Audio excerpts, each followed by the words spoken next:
This is no ordinary reviewer. This is the dude.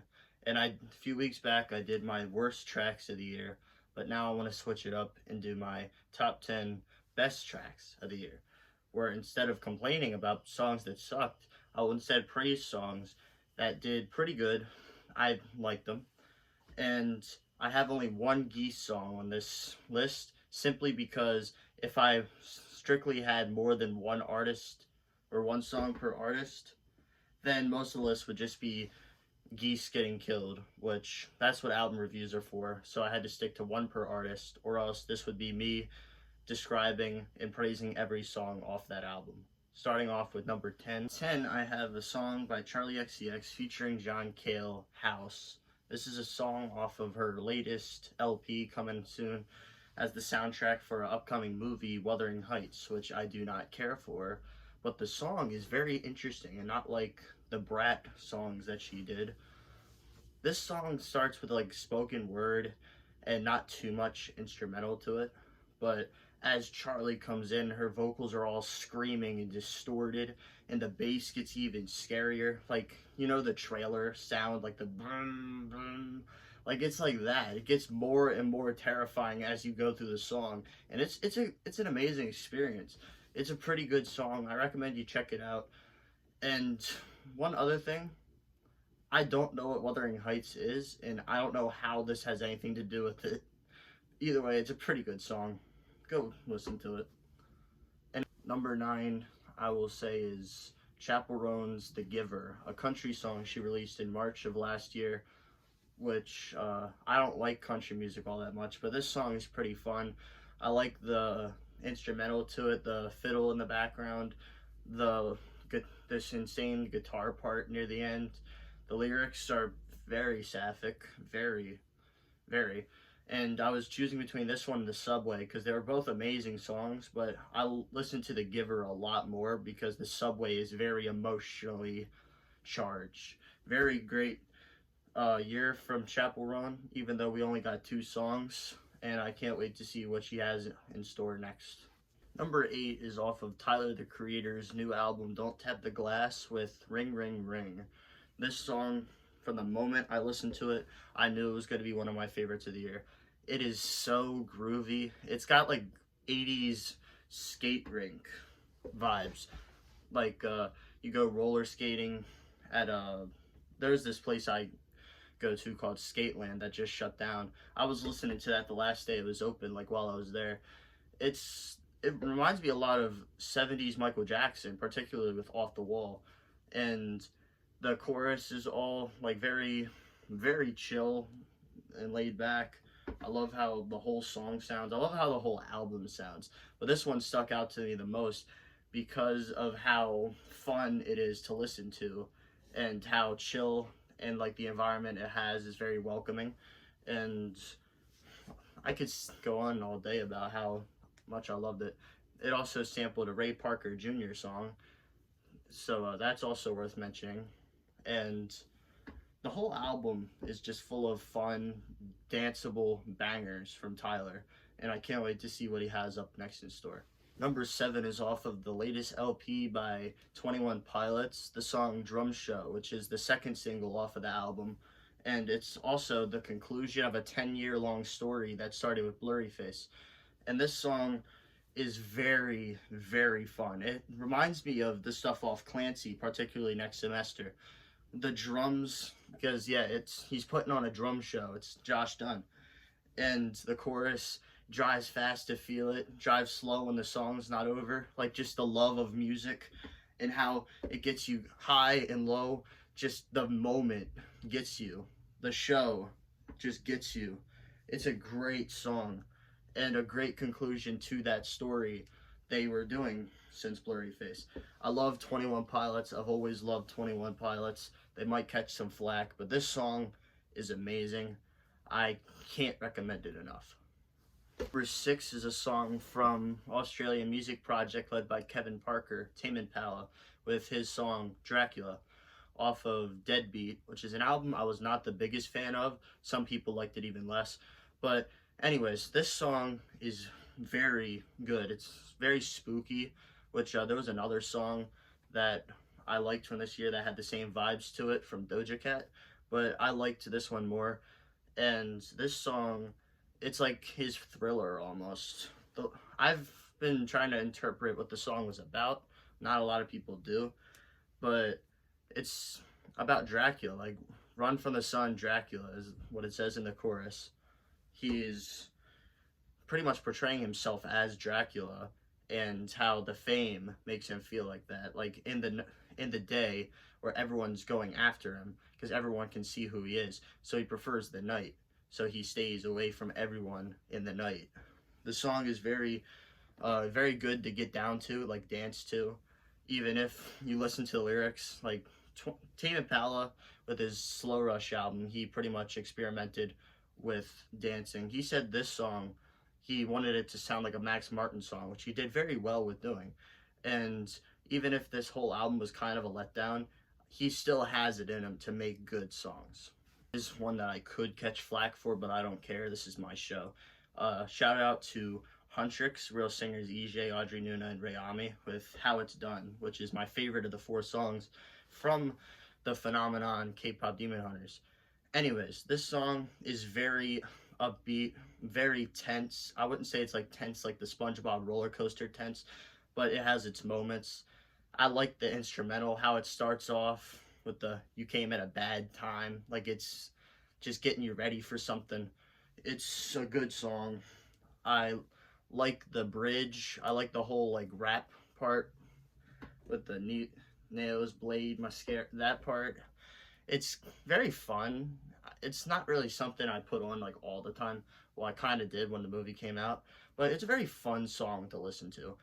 Which sometimes you have to watch the movie to like the songs, which is what a lot of people should do. I'm fine if you don't like them, but I do. I thought it was very good, and I can't wait to see the new music they have in the second movie, which is 4 years from now. Speaking of number 4s, number 4 is JPEG Mafia and JVB, Joey Valance and Bray, What's Up? Off of their album Hyper Youth. I was a huge fan of it. Like Tyler's album, it's got a lot of dance to it. It's like a bunch of club bangers, like the 2000s with Timbaland, Black Eyed Peas, and maybe even MGMT. And this song is very, very fun, like very in your face, blown, like it's very everywhere. The chorus with the "what's up, what's up, what's up, what's up," that part is very fun, gets you down.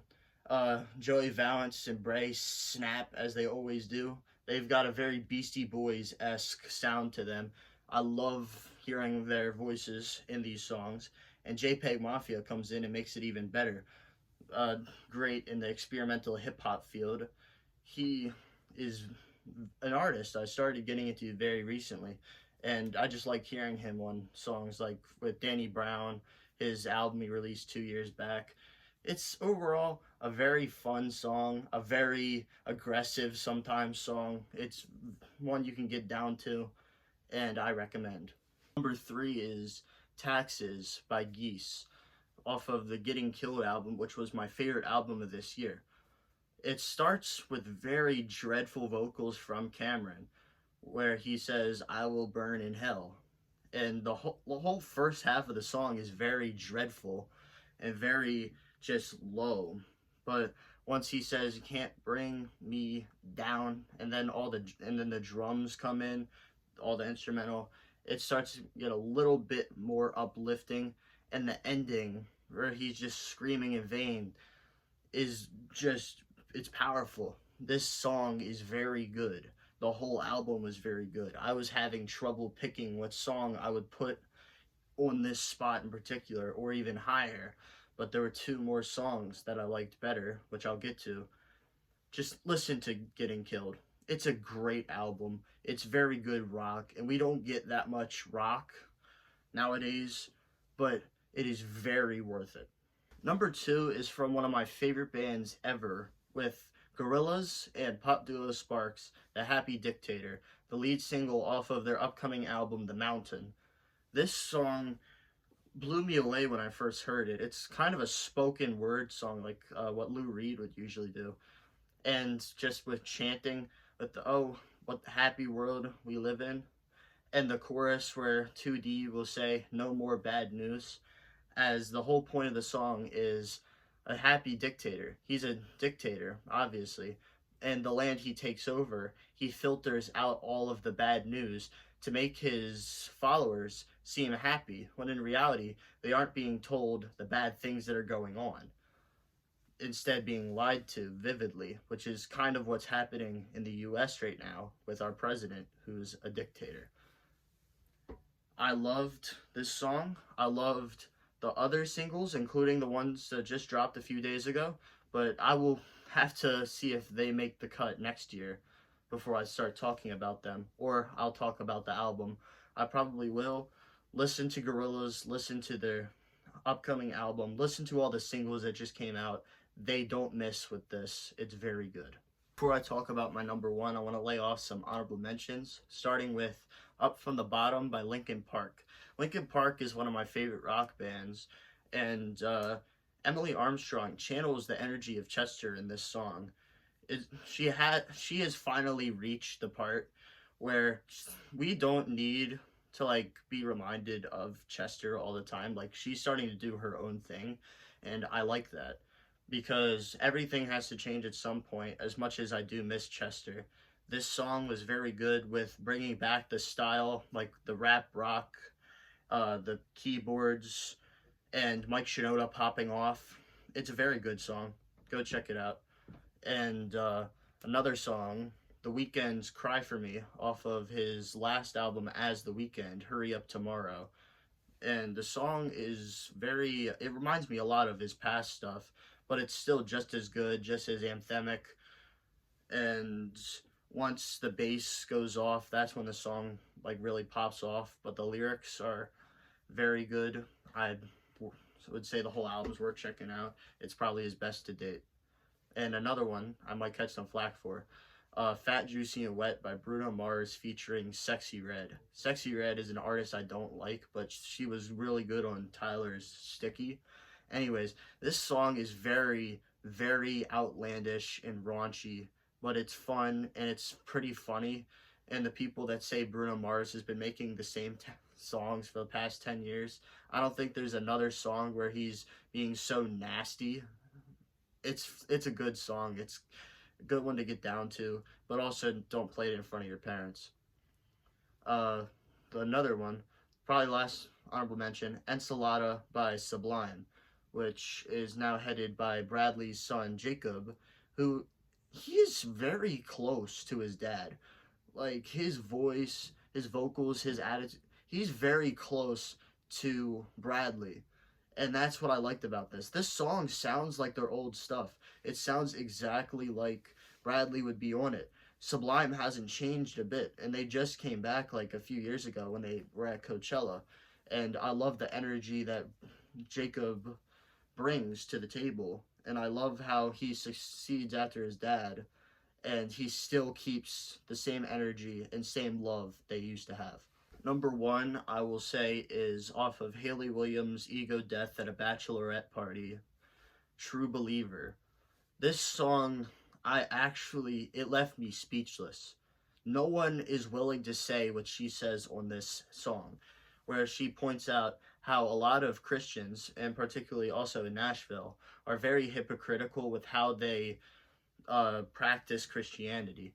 She points out how Jesus is the one person who's labeled above all, but they make him a white man, which was obviously not true because he was in the Middle East and he was definitely not white.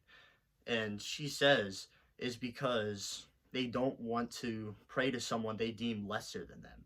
These lyrics are very provocative. They are very touching. Like, I've never seen someone say this before. I've never even thought of it before. And Hayley Williams, I love Hayley Williams. She's a great artist. She is a great person who puts out her message. And this message it makes you think. It makes you think.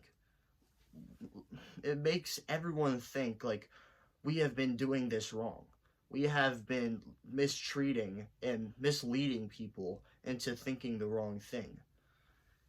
It's a very good album too. I say listen to all of it. There's even a song where she pokes fun at Morgan Wallen because Morgan Wallen is someone who got famous for being racist. She keeps saying stuff on this album that no one else will say, and that's why I love her music, and that's why I think she's a great artist of this time. So that was my list. My list, top 10 best songs of 2025. Go listen to all of them right now. Go watch my top 10 worst if you want to right now. I am signing off.